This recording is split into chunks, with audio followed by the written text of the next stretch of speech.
చదువుకున్న వాక్యం గమనిస్తే, ఇదిగో నీ రాజు సాత్వికుడై గాడిదను భారవాహ పశువులైన చిన్న గాడిదని ఎక్కి నీ యొద్దకు వచ్చుచున్నాడని సియోరు కుమారితో చెప్పుడి. దేవుని స్తోత్రము. వాక్యం ఈరోజు మాట్లాడుతుంది, ఆయన నీ యొద్దకు వస్తున్నాడు. వాక్యం చేత నీ యొద్దకు వస్తున్నాడు. ఆయన నీ యొద్దకు అన్నప్పుడు నువ్వు ఎలా రిసీవ్ చేసుకోవాలంటే, ఆయన నా యొద్దకు వస్తున్నాడు. దేవుని స్తోత్రము. నువ్వు ఎక్కడ కూర్చున్నావో, ఏ స్థితిలో ఉన్నావో, ఆయన నీ యొద్దకు వస్తున్నాడు ఈరోజు. దేవుని స్తోత్రము. ఏ రీతిగా వస్తున్నాడు అనేది ఈరోజు మనం నేర్చుకోవాలి. ఈ రోజున నీ పరిస్థితి ఏదైనప్పటికీ కూడా నీ జీవితంలో ఒక విజయం ఇవ్వడానికి, నీ జీవితంలో ఒక సమాధానం కలగజేయడానికి ఆయన నీ యొద్దకు వస్తున్నాడు. దేవుని స్తోత్రము. వాక్యం చెప్తుంది, ఆయన నీ యొద్దకు వస్తున్నాడని చెప్పుడి. హల్లెలూయా.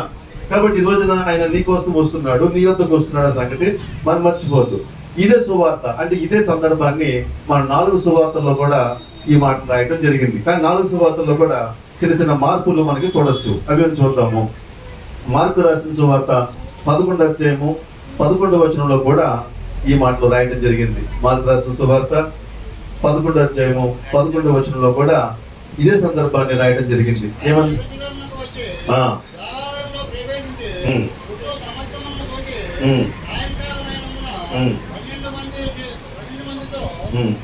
చాలా 10వ వచనం క్షమించండి. వచ్చుచున్న మన తండ్రి అయిన దావీదు రాజ్యము స్తుతింపబడింది గాక, సర్వోన్నతమైన స్థలములో జయమని కేకలు వేసిరి. దేవునికి స్తోత్రము. ఇక్కడ మనం మాట్లాడుతున్న వాటంటే, ఆయన నీ జీవితంలో ఒక జయం ఇవ్వడానికి వస్తున్నాడు. దేవుని స్తోత్రము.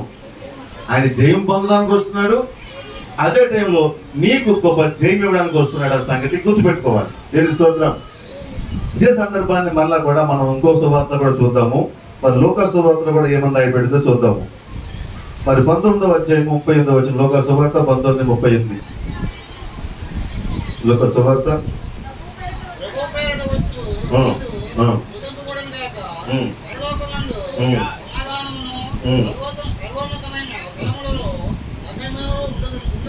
హల్లెలూయా.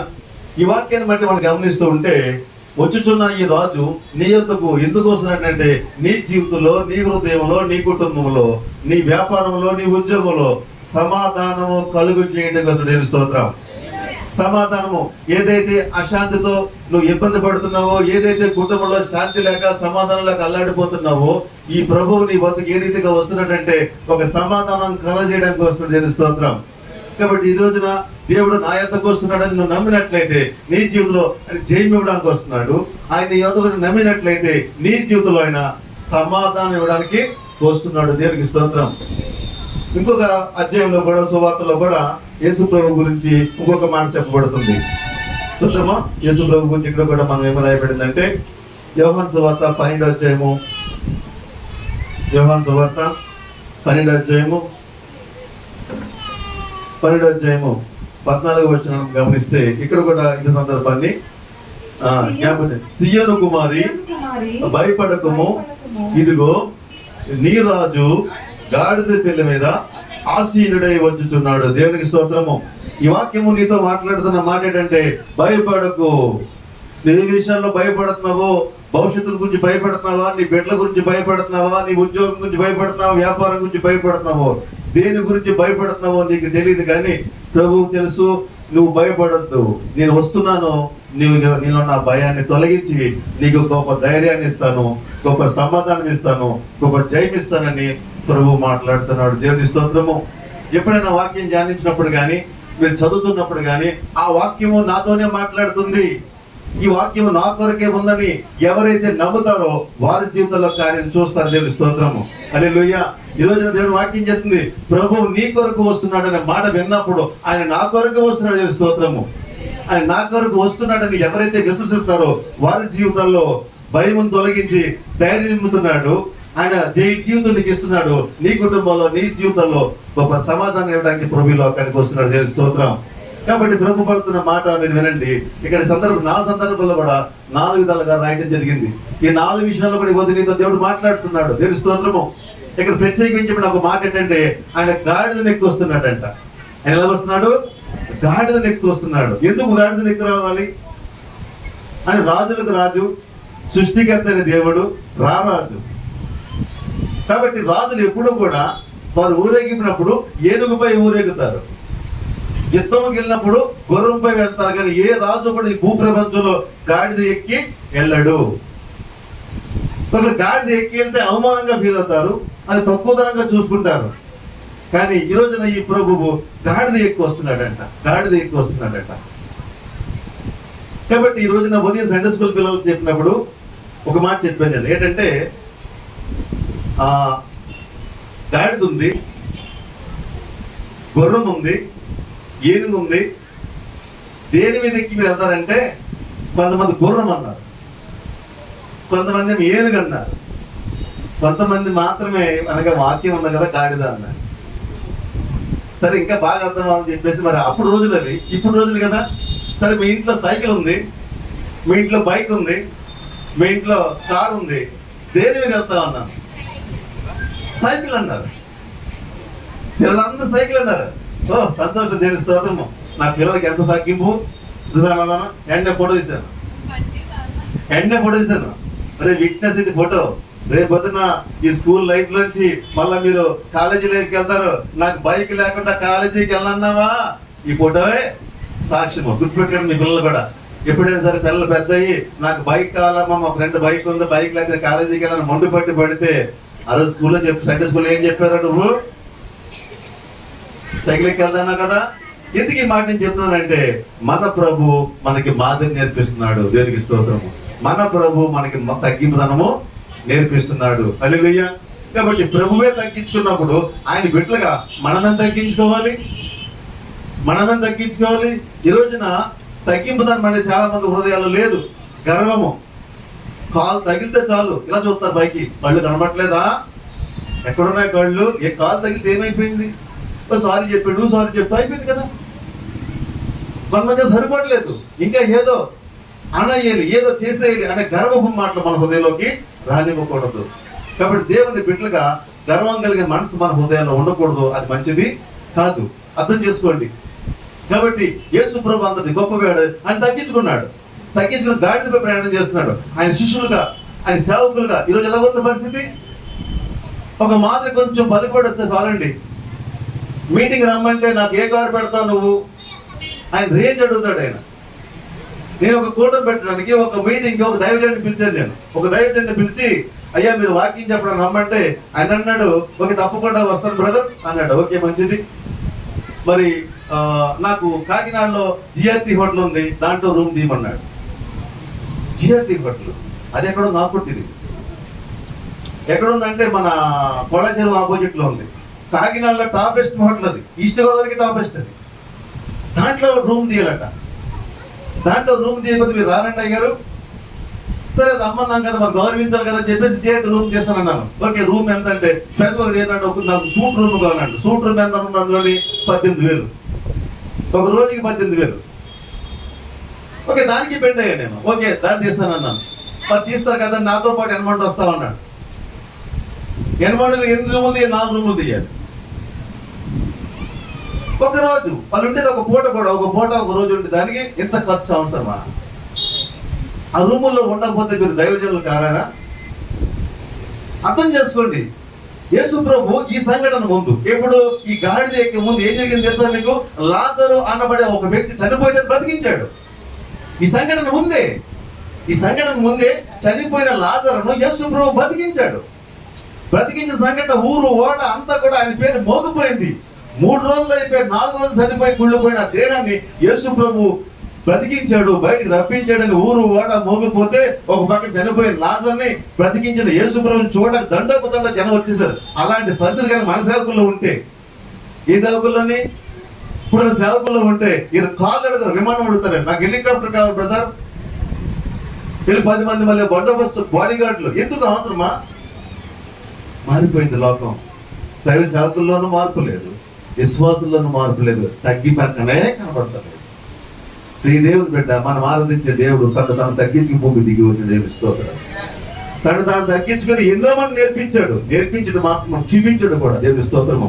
ఆయన జీవిత ప్రయాణంలో ఒక అద్భుతమైన పాఠం. ఈ ప్రపంచంలో ఎవరు కూడా గురువులను బట్టిన వారు, గొప్ప వారు ఎవరు చేయని ప్రభు పనిచేస్తాడు ఏంటంటే శిష్యుల పాదాలని కడిగాడు. ఒక పళ్ళుని తెమ్మన్నాడు, శిష్యుని రమ్మన్నాడు. ఒక్కొక్క శిష్యుడిని కూడా పాదాలు అందరూ పెట్టి ఆయన కడుగుతుంటాడు. అందరూ ఆగిపోయి షాక్ అయిపోయారు. ప్రభువా, దేవాది దేవుడు నువ్వై ఉండి మాకు ఈ కాళ్ళు కడగండి ప్రభు అంటే, లేదు లేదు, అలా నిన్ను నీ పాదాలు మేము కడతానో, నాతో మీకు భాగస్వామ్యం కావాలంటే, నాతో మీకు పాలు కావాలంటే ఖచ్చితంగా మీరు మీ పాదాలు కడిగించుకోవచ్చుంది అన్నాడు. ప్రభు వారు పాదాలు కడిగాడు ఆయన. అలాంటి మాదిరి మనం ఎందుకు చేసేటి పని? మీరు లోకంలోకి వెళ్తారు, సూచక్రియలు జరుగుతాయి, అద్భుతాలు జరుగుతాయి, మీ పేరు పైకి వెళ్ళిపోద్ది, కానీ గర్వం మీ దగ్గరికి రాకూడదు. ఇది నాలుగు డబ్బులు వస్తే చాలండి, మరి మా ఆలోచన మారిపోతుంది, చూపు మారిపోతుంది, ప్రవర్తన మారిపోతుంది. నా డబ్బులు లేకపోతే పేద చూపు, నా డబ్బులు ఉంటే గొప్ప చూపు. ఎందుకు వచ్చిందా ఆ ప్రవర్తన? అది మంచిది కాదు. దేవుని బిడ్డగా మనం తగ్గింపు స్వభావం కలిగి ఉండాలి. హల్లెలూయా. యేసు ప్రభువు గాడిద ఎక్కి వస్తున్నాడు. ఎందుకు గాడిద ఎక్కి వస్తున్నాడు అంటే, దేని వస్తున్నాడంటే, గుర్రం మీద వస్తే యుద్ధానికి వస్తున్నట్టు లెక్క, గాడిద మీద వస్తే సమాధానంగా వస్తున్నట్టు లెక్క. అదొక లెక్క ఉంది.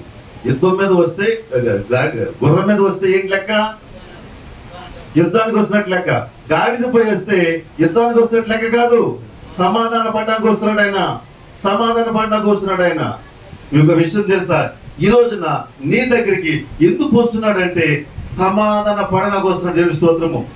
సమాధాన పడటం అంటే ఏంటి? ఈ మాట మీద మనం కొంచెం ఆగుదాము. దీని మీద మనం ప్రశ్న వేసుకుందాం.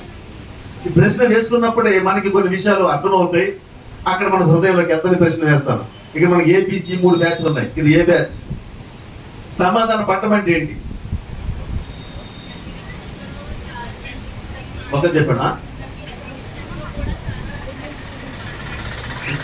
ప్రతి విషయంలో కూడా ఓకే తగ్గించుకోవడం చెప్తారు, మనకి ఇంకా అర్థమవడంలో చెప్తారని చూస్తున్నాం. సపోజ్ కొంచెం బి బ్యాచ్ ఓకే, మీకు క్లారిటీ చేస్తాం. ఓకే, బి రాజీ పడిపోవటం. Okay, right. సి ఓకే, అందరూ ఒకటే మాట, మంచిది, వెరీ గుడ్. నేను మీకు క్లారిటీ ఇస్తున్నాను, ఎందుకంటే మీరు చెప్పింది రైట్ అని కాదంటలేదు. సమాధాన పడటం అంటే, ఒక ఇంట్లో భార్య భర్త మధ్య గొడవైంది, ఇప్పుడు మాట్లాడుకోవట్లేదు. ఇప్పుడు ఈ వ్యక్తి భర్త అనుకుంటాడు, నా భార్యని సమాధాన పడడానికి వెళ్తున్నాను అంటాడు. అంటే ఏంటి?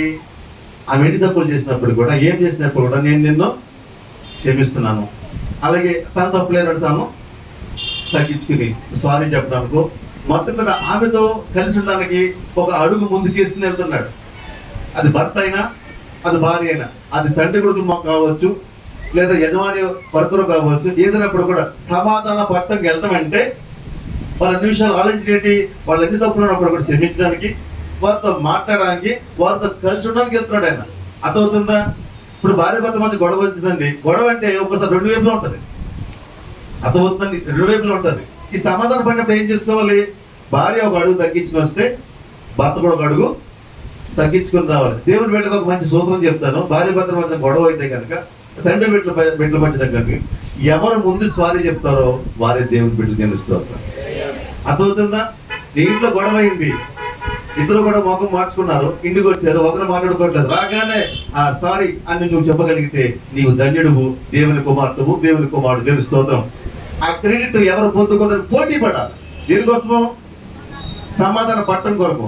ఇలా యేసు ప్రభువు కూడా సమాధాన పట్టడానికి వస్తున్నాడు. మరి వీరి మధ్య గొడవ ఏంటి? అర్థమవుతుందా మీకు పాయింట్? ఎందుకు చెప్తానంటే, ఆయన సమాధానం పొందిన అవసరమే ఉంది. ఆయన తప్పు చేశాడా? భార్య మధ్య గొడవలు ఉండొచ్చు, ఎవరో ఒకరు తప్పులు ఉండొచ్చు, కానీ ఇక్కడ తప్పు యేసు ప్రభువులో ఏమీ లేదు. కానీ నీతో సమాధానం పట్టడం తెలుసు. స్తోత్రం. ఎందుకు వస్తున్నాడైనా? సమాధాన పట్టడం వస్తున్నాడు. వాస్తవానికి ఎలా రావాలి తెలిసినా? గుర్రం ఎక్కి రావాలి. ఎందుకు? నీ పైన యుద్ధము చేయడానికి. నువ్వు ఘోరమైన పాపములు చేసిన వాడువు, ఘోరమైన పాపములు చేస్తున్నావు, దేవుని చూసి శత్రువుగా నిలిచావు. నీతో యుద్ధం చేయడానికి పురుగు రావాలి. కానీ నీతో యుద్ధము చేయకుండా నీతో సహవాసం చేయడానికి, నిన్ను ప్రేమించడానికి, నిన్ను క్షమించడానికి ఆయన దేనిపై వస్తున్నాడైనా? గాడిదకి సమాధానం స్తోత్రము. ఆయన సమాధానాన్ని తక్కువగా చేయకు. గాడిద ఎక్కువ వచ్చాడు కదా, సమాధాన పడుతున్నాడు కదా, నీ పాపం తనపై వేసుకున్నాడు కదా అని ఆయన సాత్వికుడని తక్కువ వచ్చినాయి. దేవుని స్తోత్రము. చాలా మంది కుటుంబాల్లో ఇదొక గుణం ఉంటుందండి. నేను చూశాను కొన్ని కుటుంబాల్లోని భర్త చాలా పొగరబోతుగా ఉంటాడు, గొడవాడుతూ ఉంటాడు, చాలా రెక్లెస్ గా ఉంటాడు, చాలా చాలా చాలా ఉంటాడు. ఇక ఆ వ్యక్తి మారు మనసు పొందుకుని ప్రభువుని తెలుసుకుని సాత్వికుడు అయిపోతాడు. అక్కడి జీవులు ఎక్కుతుంది. అంతకుముందేమో పిల్లిలాగా ఉండిపోయేది. ఎప్పుడైతే భర్త మారు మనసు పొందుకుని ఇప్పుడు సాత్వికుడు అయిపోయాడో ఇంక ఈవిడ ఆట ఆడేస్తుంది. ఇది మంచిది కాదు. నీ భర్త మారు మనసు పొందుకుని తను తగ్గించుకుని ఒక సమాధానకరంగా ఉంటే నువ్వు అంతకంటే ఎక్కువ ఉండాలి. దేవుని స్తోత్రం. అది మానేసి నేను సాత్వికుడై వచ్చాడు కదండి, నువ్వు రెచ్చిపోయావంటే అది సమాధానము కాదు. దేవుని స్తోత్రము. నీ రాజు సాత్వికుడై వస్తున్నాడు. దేవుని స్తోత్రము. సాత్వికుడై వస్తున్న ఆ భర్తను పట్ల ఆయన పట్ల నువ్వు వెలవడాలంటే అంతకంటే తగ్గించుకుని ఉండాలి. దేవుని స్తోత్రము. యేసు ప్రభు గురించి ఇదో మాట చెప్తాను. యేసు ప్రభు గుర్రం ఎక్కడం చేతకాక కాదు, యుద్ధం చేయడం చేతకాక కాదు, వస్తున్నాడు. ఇప్పుడు మాత్రము ఈ టైంలో నీ దగ్గరికి ఆయన సమాధానం కోసం నువ్వు మారాలి మారాలి మారాలి. నువ్వు మార్పు పొందకపోతే ప్రమాదం సుమాదని నేను ప్రేమిస్తున్న దగ్గరికి వస్తున్నాడు. అవునా? ఇదే ప్రభు ఎలా వస్తున్నాడంటే చూడండి, ప్రకటన గ్రంథము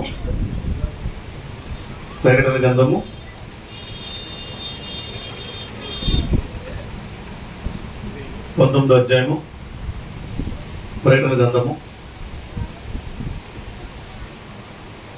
19వ అధ్యాయం గమనిస్తూ ఉంటే 11వ వచనము, మరియు పరలోకము తెరవబడి ఉంటే చూచితిని. అప్పుడు ఇదిగో తెల్లని గుర్రం ఒకటి కనబడెను. దాని మీద కూర్చుండి ఉన్నవాడు నమ్మకమైన వాడును సత్యవంతుడును అను నామము గలవాడు. ఆయన నీతిని బట్టి విమర్శ చేయొచ్చు యుద్ధము జరిగించుచున్నాడు. ఆయన నేత్రములు అగ్నిజ్వాల వంటివి. యేసు ప్రభుకి యుద్ధం చేయడం చేత కాదు అనుకోకండి. అన్ని తెలిసి కూడా దగ్గర ఎలా వస్తున్నాడో చాలా ప్రశాంతంగా వస్తున్నాడు. నిర్లక్ష్యం చేయకు సుమా, ఆయన ఆటలాడక సుమా, ఆయన ప్రేమను తక్కువగా అంచనా చేయకు సుమా.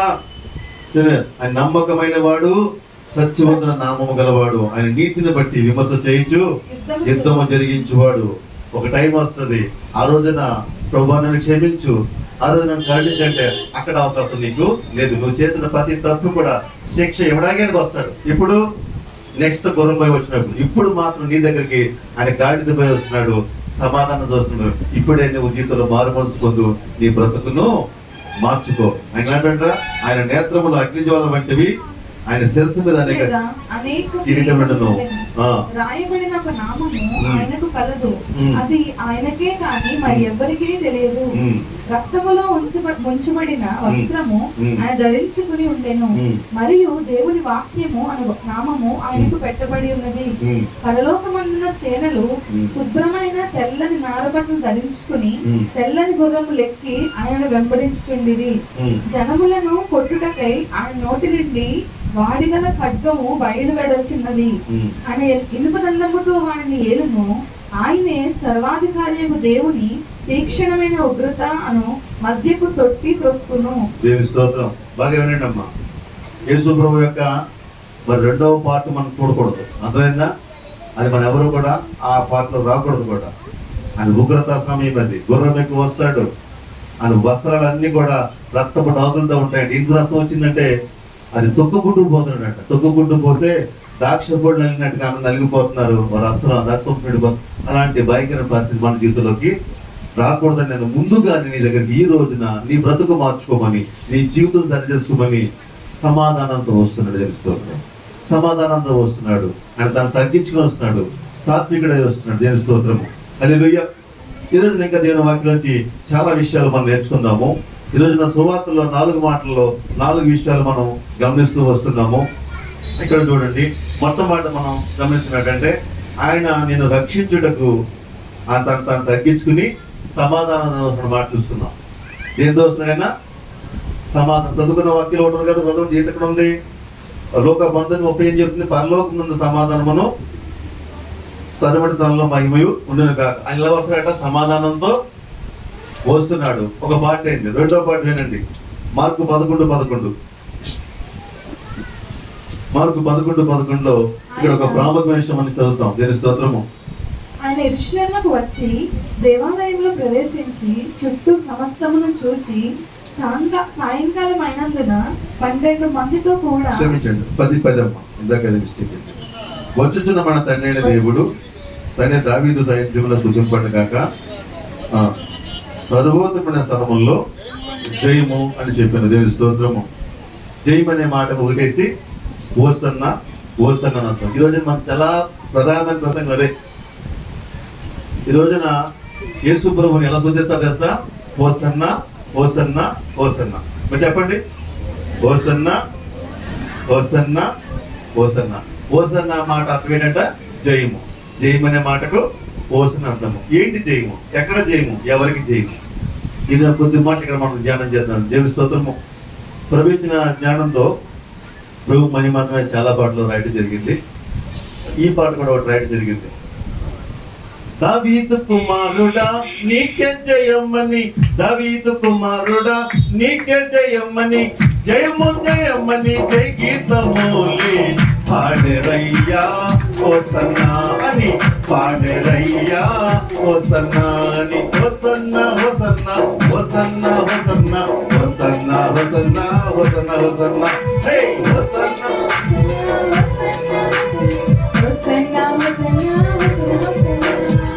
సాత్వికుడయ్యసు గాడిదనెక్కనని, సాత్వికుడయ్యసు గాడిదనెక్కనని, లేకన్నా నెరవేరయ్యాని, పాడెరయ్యా ఓసన్నా అని, పాడెరయ్యా ఓసన్నా అని. ఓసన్న ఓసన్న.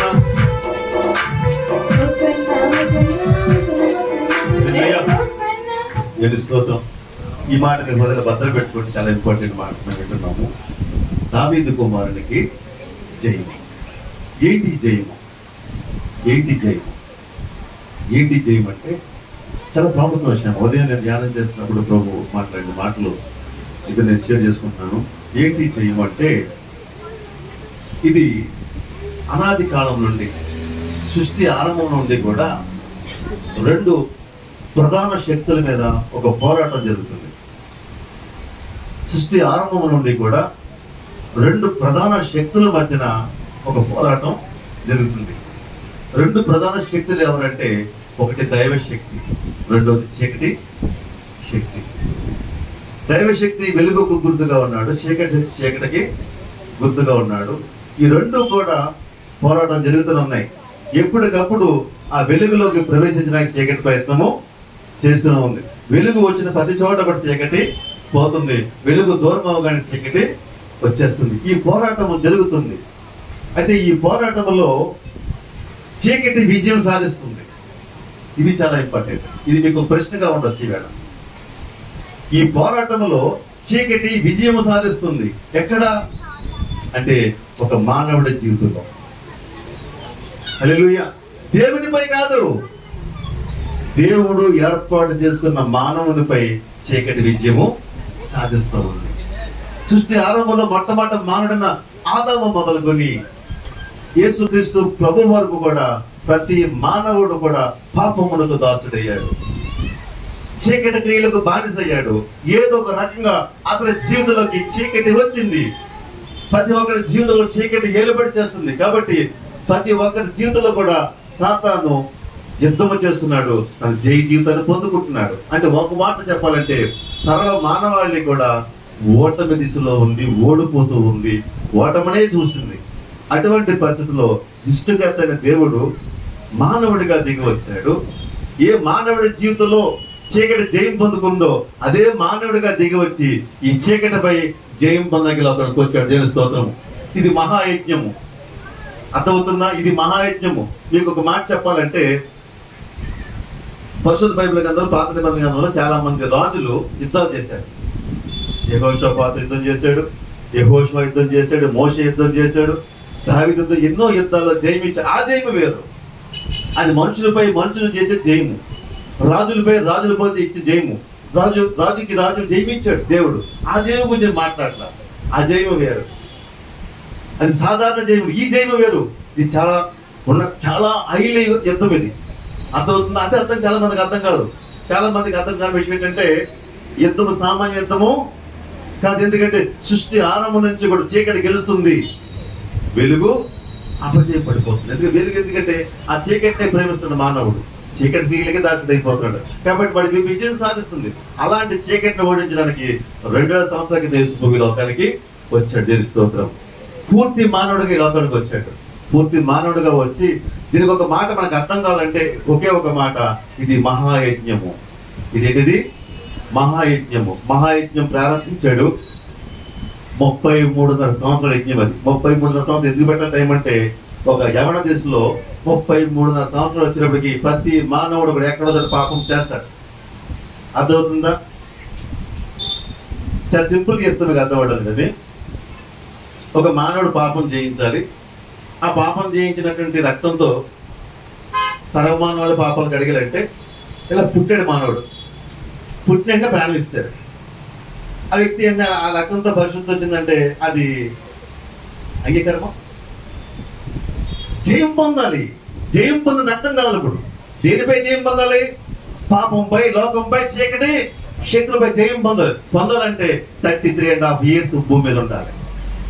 ఎందుకంటే ఈ శరీరంలోకి వచ్చే ప్రతి శోధన పైన అతను జయము పొందుకోవాలి. ప్రతి పాపంపై జయం పొందాలి. ప్రతి దురాశపై, నేత్రాశపై, అన్ని ఆశలపై జయం పొందుకునే వ్యక్తి అయి ఉండాలి.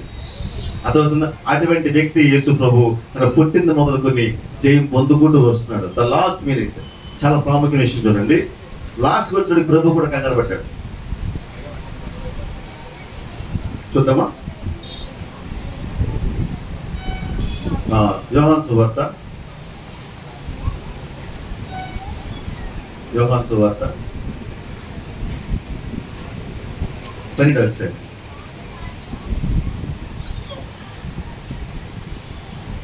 యోహాను సువార్త 12వ అధ్యాయంలో మనము 27వ వచనం చూద్దాం. ఇప్పుడు నా ప్రాణము కలవరపడుచున్నది. నేనేమందును? తండ్రి, ఈ గడియ తటస్థింపకుండా నన్ను తప్పించుము. అయినను ఇందుకోసమే నేను ఈ గడియకు వచ్చి తిని, తండ్రి నీ నామము మహిమపరచమని చెప్పాను. చాలా ఇబ్బంది. చాలా అందరూ తీసుకోండి అమ్మా. కుదిరితే మీరు అండర్లైన్ చేసుకోండి. ఇది కొంచెం అంత ఈజీగా అర్థమయ్యే మ్యాటర్ కాదు. ఇది కొంచెం డీప్గా ఉంటుంది. బాగా నేను ఇదేంటంటే, ఇప్పుడు నా ప్రాణము కలవరపడుచున్నది, నేనేమందును? కలవరపడుతున్నాడు. ఎవరు? యేసు ప్రభు. అంటే లాస్ట్ స్టేజ్కి వచ్చేసింది. ఏంటి? యజ్ఞం.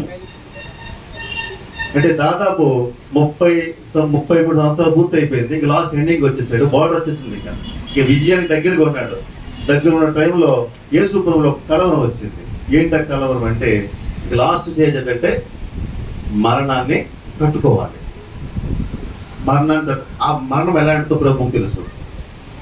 అది చిత్రహింసతో కూడినటువంటి మరణం. అది ఈ చివరిలో కనుక ఆయన కోల్పోతే మొత్తం యజ్ఞం అంతా పోవడం కాదు, మొత్తం సృష్టి ఓడిపోయినట్లు. ఎందుకంటే మానవుడికి ఇంకా రక్షణ లేదు.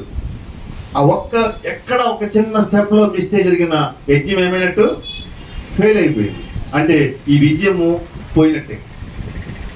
లాస్ట్ 33.5 ఏళ్ళు చక్కగా ప్రభు కాపాడుకొచ్చాడు. ఇక లాస్ట్ మినిట్ యుద్ధంకి వచ్చే టైంలో ప్రభులో వచ్చిందంటే ఏంటి వచ్చిందట? కలవరం వచ్చింది. ఎందుకు కలవరము? ఎక్కడైనా ఈ విజయము సంపూర్ణం అవుతుందా ఏంటి అని జరగబోయేదాన్ని ఊహించుకుంటూ భయంగా ఉంది. ఎందుకు ఈ మాట చెప్తున్నానంటే, ఈ మాట ప్రభు పలకడానికి మనం అర్థం చేసుకునే ఒకే ఒక మాట ఏంటంటే, ఆయన సంపూర్ణ మానవుడు. తెలుస్తుంది. సంపూర్ణ మానవుడు. రక్త మాంసములు కలిగిన ఏ వ్యక్తి అయినా సరే ఒక ప్రమాదకర పరిస్థితిలో కలవరం అనేది వస్తుంది. అదే పరిస్థితి ఏలియాకు వచ్చింది. ఏలియా దైవశక్తి కలిగిన వాడు, దేవునితో సహవాసం చేసిన వాడు, దేవుని కార్యం రుజువు చేసిన వ్యక్తి. యెజబెలు యెషయాని ఏలియాని చంపుతానంటే ఏలియా ఏమన్నాడు?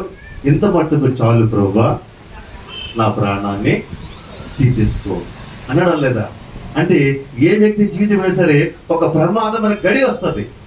ఆ గడిలో తట్టుకోలేడు. ఇది మానవ సహజము, మానవ శరీరము. ఎందుకంటే ప్రతి వ్యక్తి కూడా ఒక లిమిట్ ఉంటుంది, ఒక పరిధి ఉంటుంది. ఆ పరిధి దాటితే మనం ఇంకా అన్ఫిట్ అయిపోతున్నాం.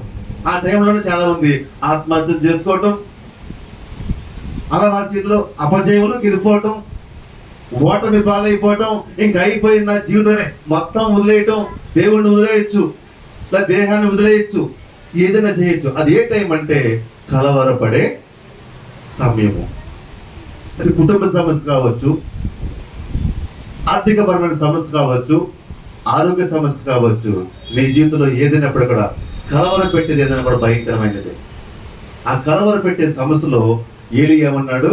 ఎంత మట్టుకు చాలు ప్రభువా, నా ప్రాణాన్ని తీసేసుకో, నేను ముందున్న దాన్ని నేను చూడలేకపోతున్నాను అని దేవుడు ఎవరు అన్నాడు? ఏలియా చెప్తున్నాడు. దేవుడు ఏమంటున్నాడు? ఇప్పుడు మనం చూద్దాం. దేవుడు ఏమంటున్నాడంటే, నీకు అలా అనిపించవచ్చు, ఇక నా జీవితం అయిపోయింది, నా ముందు ఇంకేమీ లేదు, అన్ని డోర్లు క్లోజ్ అయిపోయింది, నాకు భవిష్యత్తు లేదు, నాకు ఫ్యూచర్ లేదు, ఏమీ లేదు అని ఒక నిరాశలో ఉన్నామేమో, కలవరపడదు. ఇది మానవ స్వభావమే, నీకు రావడం తప్పేమీ కాదు. కానీ దేవుడు ఎందుకున్నాడు? ఆయన వాక్యం ఎందుకు ఉందంటే నేను బలపరచడానికి ప్రభు తెలుస్తుంది. అదే దేవుడు మాట్లాడుతున్నాడు ఏలియా తోటి. ఏలియా, ముందు భోంచే, ముందేం చేయి? భోంచే. భోజనం ఎలా చేస్తాను ప్రభు? భోజనం లేక భోజనం చేయట్లేదు ఏలియా. భోజనం ఉండి కూడా తినే మనసు అతని దగ్గర లేదు. భోజనం చేయ ముందు పరిస్థితులు మారుతాయి. దేవుని స్తోత్రం. పరిస్థితులు మారుతాయి. చాలా మంది జీవితంలో భవిష్యత్తుల గురించి భయంకరంగా ఊహించుకోవడం, భవిష్యత్తుల గురించి ఏదో తిన్న ఆందోళన తెచ్చుకుంటున్నారు. భయపడద్దు. దేవుడు మాట్లాడుతున్నాడు. ఏలియాతో మాట్లాడిన దేవుడే నీతో మాట్లాడుతున్నాడు. ఒక వాటిని ప్రభుత్వం చెప్తున్నాను, నీ జీవితంలో దేవుడు చేసే కార్యాలు ఇంకా చాలా ఉన్నాయి. దేవునికి స్తోత్రము. ఏలియాతో మాట్లాడుతున్నారు. ఏలియా, నువ్వు భోంచేయి, లే, నువ్వు ప్రయాణం చేయాలి, ఇంకా కార్యములు చాలా నువ్వు చూడాలి, ఇంకా నాతో సహవాసము చెయ్యాలి, నీ ముందు ఒక గొప్ప కార్యం ఉంది. దేవునికి స్తోత్రం. ఏలియా అనుకున్నాడు, అయిపోయింది, ఇంత పట్టణాలు అయిపోయి ఏమీ లేదు అనుకుంటున్నాడు. దేవుడు ఏమంటున్నాడు? అవ్వలేదు, ఇంకా కొనసాగుతుంది. దేవుని స్తోత్రం. పరిస్థితులు అయిపోయి అనిపిస్తున్నాయి, వాతావరణం అలాగే ఉంది. కానీ దేవుడే ఒకసారి మాట చేద్దామా రాజుల గ్రంథము 19వ అధ్యాయము. తాను ఒక దిన ప్రయాణము అరణ్యంలోనికి పోయి ఒక బదరి వృక్షం కింద కూర్చుండి మరణాపేక్ష గలవాడై, యెహోవా, నా పితరుల కంటే నేను ఎక్కువ వాడిని కాను, ఇంత మట్టుకు చాలును, నా ప్రాణము తీసుకొనుము అని ప్రార్థన చేసింది. అతడు బదరి వృక్షం కింద పరుండి నిద్రించుచుండగా ఒక దేవదూత వచ్చి అతను ముట్టి, నీవు లేచి భోజనము చేయమని చెప్పాను. హల్లెలూయా. దేవుని స్తోత్రము. ఈ వాక్యం దేవుడు నాతో మాట్లాడుతున్నాడు. నా సమస్యకు పరిష్కారంగా దేవుడు మాట్లాడుతున్నాడు అన్నవాడు ఏం చేసి ఈరోజు ఇంటికి వెళ్ళి హ్యాపీగా భోజనం చేసే దేవుని స్తోత్రం.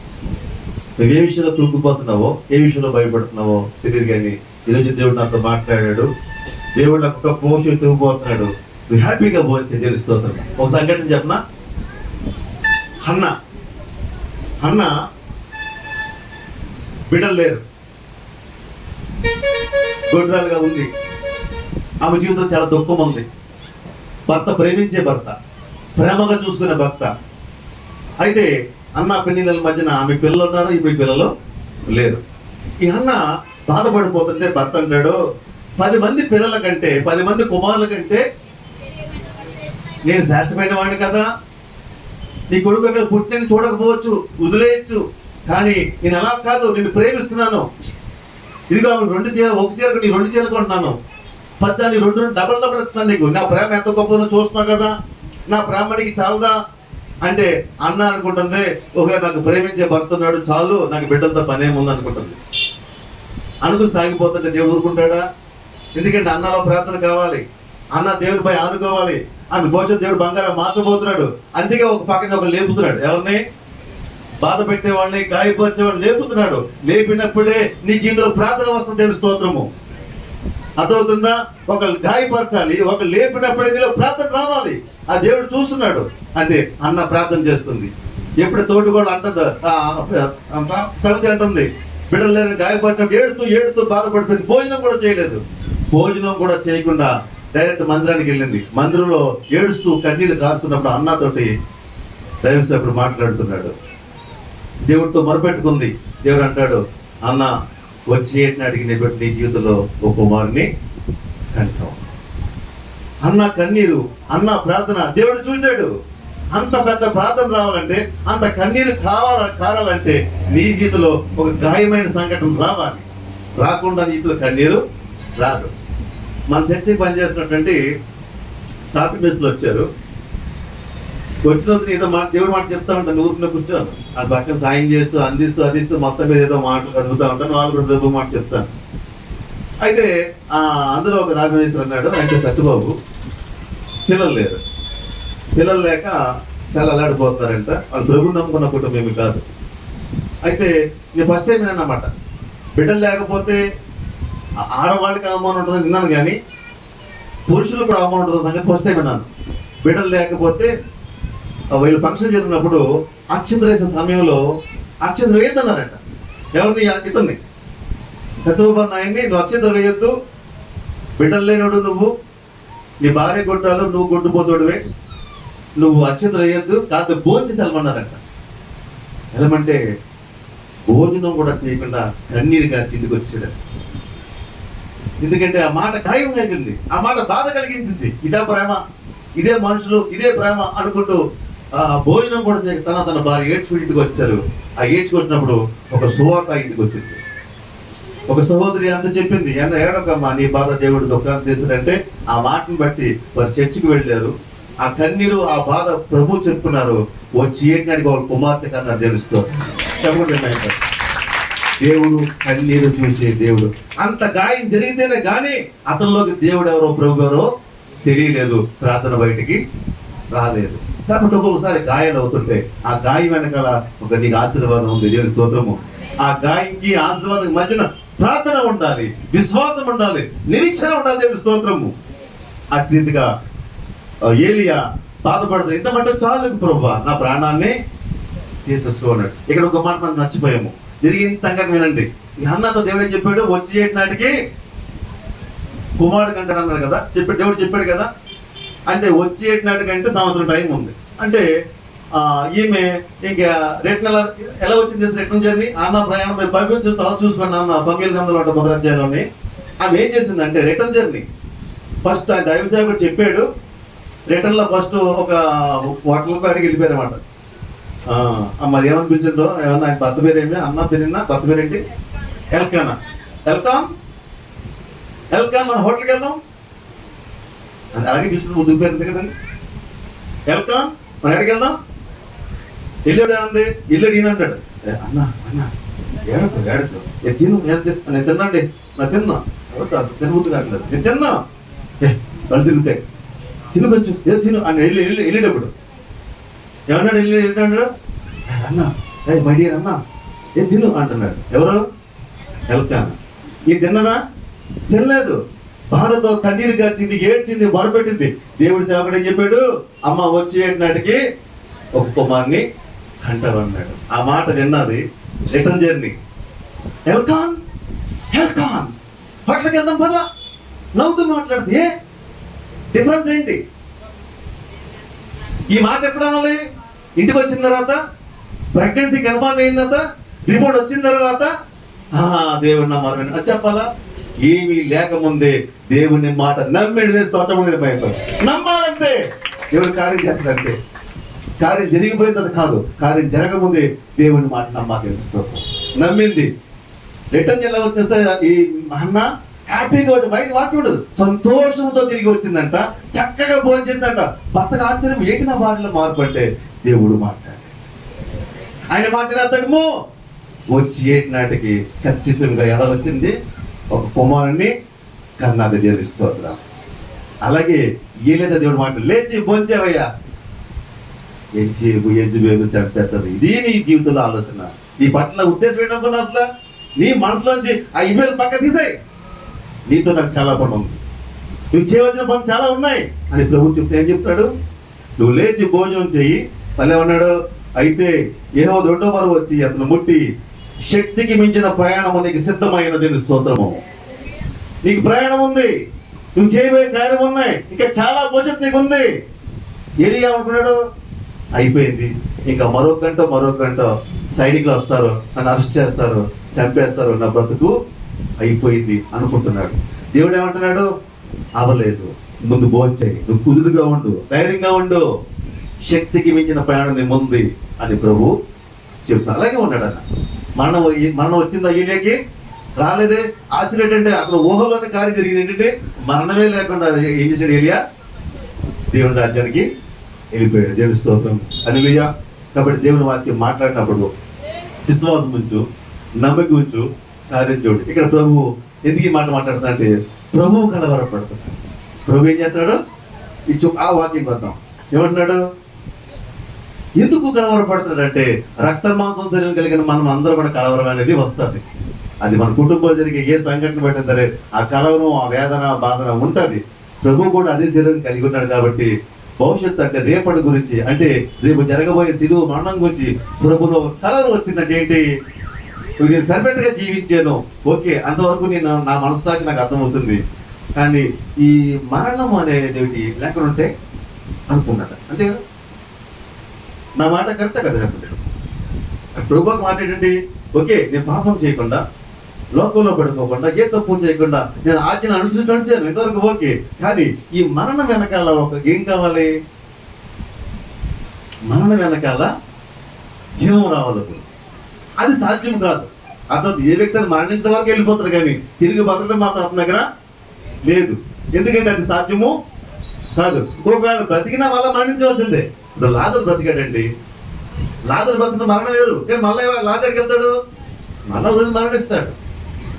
చనిపోయింది యాగిరి కుమార్తె బతికింది, ఆ కుమార్తె మళ్ళీ చనిపోతుంది. ఆ మరణం ఆ జైలు గురించి కాదు. ఈ మరణం అంటే మరణించి తిరిగి లేవాలి, తిరిగి దేవుని రాజ్యంలోకి చేరాలి. ఆ జీవం కోసం దేవుడు చూస్తున్నాడు. నేను మరణిస్తాను, తిరిగి లేస్తాను, కానీ నేను దేవుడితో సహవాసం వెళ్ళగలుగుతానా అని ఒక చిన్న కలవరం వచ్చేసింది. ఎవరికి? యేసు ప్రభుకి. వస్తే ప్రభు దేవుడు అని సైలెంట్ ఉన్నాడా? తర్వాత ఏం జరిగింది చూడండి. తండ్రి ఈ గడియ తటస్థింపు. చదువు. తండ్రి ఈ గడియ తటస్థింపకుండా నన్ను తప్పించుము. అయినను ఇందుకోసమే నేను ఈ గడియకు వచ్చి తిని తండ్రి నీ నామము మహిమపరచుమని చెప్పాను. మనం అనుకుంటామండి, పర్లేదులే, ఏదైనా ప్రభు చూసుకుంటాడులే. ఓ పక్క భయం, మరో పక్క ధైర్యం. ఇది మనకు ఉంటాయి సామాన్య. ఓ పక్క భయం వేస్తుంది, మరో పక్క తాను ధైర్యం చెప్పాడు. మనకు మనం ధైర్యం చెప్పిన ఆ ధైర్యము సరిపోదు. బాగా వినండి, మనకు మనం ధైర్యం చెప్పుకున్న ధైర్యము సరిపోదు. ఏది మనకు ధైర్యం అంటే దేవుని మాటే ధైర్యం. తెలుస్తోత్రం. ఏది మనకు ధైర్యము? దేవుని వాక్యము, దేవుని వాక్యము, దేవుని స్వరమే నీకు ధైర్యము. వెంటనే దేవుడు ఏం చేశాడు? తాను ధైర్యం చెప్పుడు. ఎవరు? యేసు చెప్పు ధైర్యం చెప్పినాడు. అల్లేదే ఇంటికి వచ్చాను కదా, ప్రాణం పెట్టడానికి వచ్చాను కదా అనుకుంటాడు. మళ్ళీ అటు ప్రభు అప్పుడు దేవుడు ఏం చేశాడు? తండ్రి నీ నామము మహిమపరచమని చెప్పిన అంతటా నేను దానిని మరలా మహిమపరచిన ఒక శబ్దము ఆకాశం నుండి వచ్చిన. దేవుని స్తోత్రం. యేసులోకి జవాబు చెప్పిన వెంటనే రిప్లై. ప్రభు బాధపడ్డాడు, వెంటనే రిప్లై వచ్చేసింది. నో డౌట్ పడద్దు, నేను నిన్ను మహిమపరుస్తున్నాను. నీకు ఏదైతే మాట ఇచ్చిన మాట ప్రకారం జరుగుతుంది. నువ్వు మరణాన్ని జయిస్తావు, మళ్ళీ మహిమను పొందుకుంటావని 2 times ప్రభు చెప్పి దేవుని వరము ఆకాశం వచ్చిందంట. ఆ శబ్దము అందరూ విన్నారు. కొంతమంది ఏమన్నారంట? ఉరుము అనుకున్నారంట. ఆకాశం పిల్లలు వచ్చే శబ్దం వచ్చింది. ఆ శబ్దం మాట వచ్చింది. ఆ మాట అనుకున్నారు ఒక ఉరుము వచ్చింది అనుకున్నారు. కొంతమంది అలా కాదంట, దేవదూత పలికింది మాట అనుకున్నారంట. ఇందుకు ఎవరి బాధను పట్టింది? యేసు ప్రభువుల కలవరానికి దేవుడిచ్చిన జవాబు. దేవుడిస్తుంది. హల్లెలూయా. ఎందుకు ఈ మాట చెప్తున్నానంటే నీ హృదయంలో ఏ కలవరం ఉందో ఈ ఉదయము ఈ వాక్యము నేను ధైర్యపరుస్తూ తెలుస్తాను. నువ్వు ఏ కలవరంతో వచ్చావో, ఏ కలవరంతో ఉన్నావో, ఏ బాధతో ఉన్నావో దేవుడు నేను ధైర్యపరుస్తున్నాడు. తెలుస్తోత్రము. భయపడదు కుమారి, భయపడకు, నేను సమాధానంగా వస్తాను, నేను శిక్షించడానికి రావట్లేదు. నీ జీవితంలో గొప్ప జయము నేను ఇవ్వబోతున్నాను. దేవుని స్తోత్రం. హల్లెలూయా. ఈ జయము సాధారణమైన జయము కాదండి. కొన్ని సృష్టి ఆరంభం నుంచి కొన్ని వేల సంవత్సరాల నుంచి ఓడిపోతున్నటువంటి దానికి దేవుడు ఎండింగ్ ఇచ్చే విజయము. దేవుని స్తోత్రము. ఇది యేసు ప్రభు ఒక జయము. ఏం చేస్తా మీకు? ఇది దేవుని జయము కాదు. దేవుడు ఓడిపోడు, దేవునికి ఓటమే లేదు.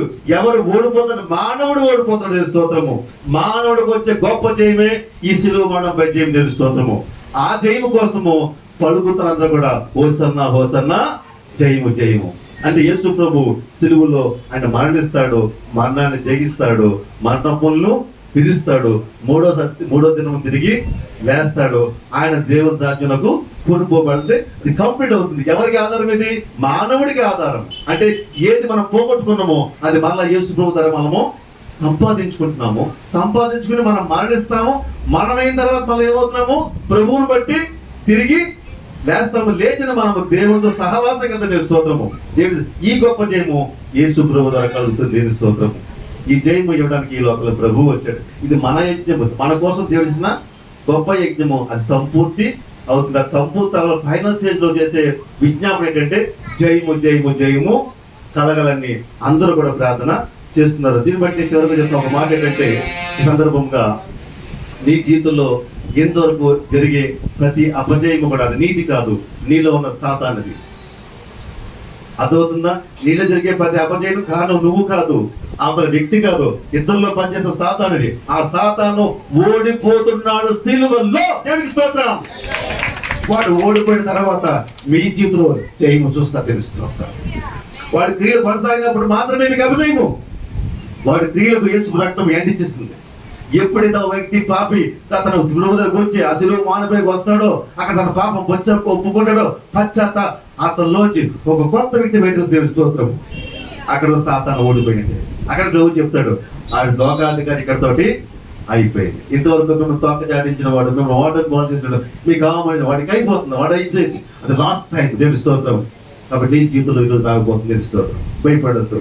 ఈ జీవితం ప్రతి సమయానిక ఒక జైమి ఇవ్వబోతున్నాడు. ఈ జైమి ఇప్పుడుది కాదు, 2000 సంవత్సరాల క్రితం యేసు ప్రభు పొందిన జయమే నీ జయము. దేవుని స్తోత్రం. అది నువ్వు చేసుకోవాలి. అనాలి, ప్రభువా నీ జయమే నా జయము. నీ జీవితంలో ఏది ఓడిపోతున్నావో ఈరోజు ప్రభుని ఆధారంగా చేసుకో. ప్రభుని హృదయంలో పెట్టుకో, ఆయనతో పెట్టుకో. నీ జీవితంలో ఓటం పాలే ప్రతి అపజయం వెనకాల కూడా ప్రభు నీకు జయమే పోతున్నాడు. దేవుని స్తోత్రం. హల్లెలూయా. కాబట్టి ఈ రోజు మాట్లాడుతున్న మాట, ప్రభువు నీకు జయం ఇవ్వడానికి వచ్చాడు. దేవుని స్తోత్రం. ఈ జయము సామాన్యమైన జయము కాదు. హల్లెలూయా. మనం చెప్పుకుంటే విషయాలు చాలా ఉన్నాయి. ఈ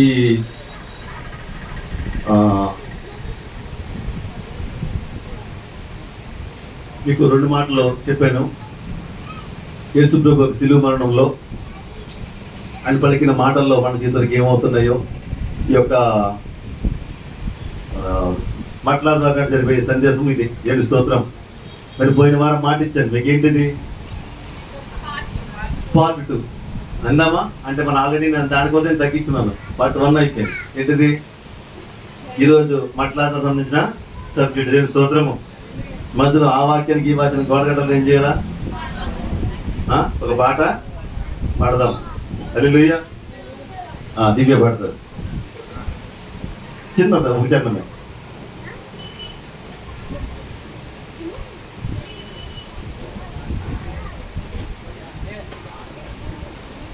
త్వరగా చేస్తున్నారు. ఎవరు పడతారు? ఎవరు ఏదో ఇద్దరు పడుతూ ఉంటారు.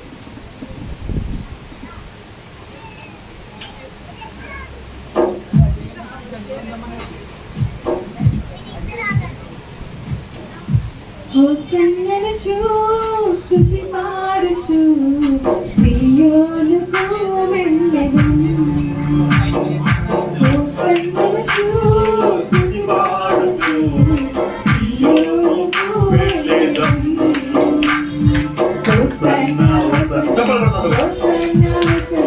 హోసన్నా హోసన్నా హోసన్నా హోసన్నా హోసన్నా హోసన్నా.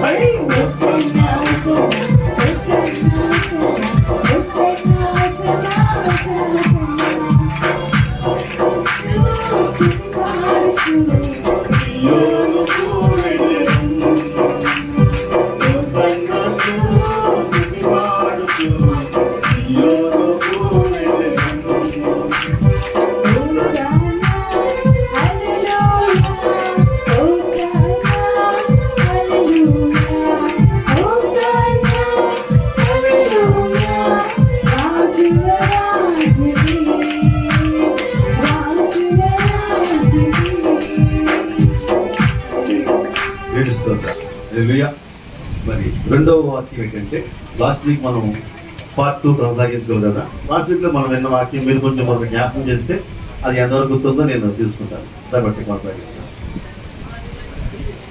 లాస్ట్కి చెప్పిన వాక్యము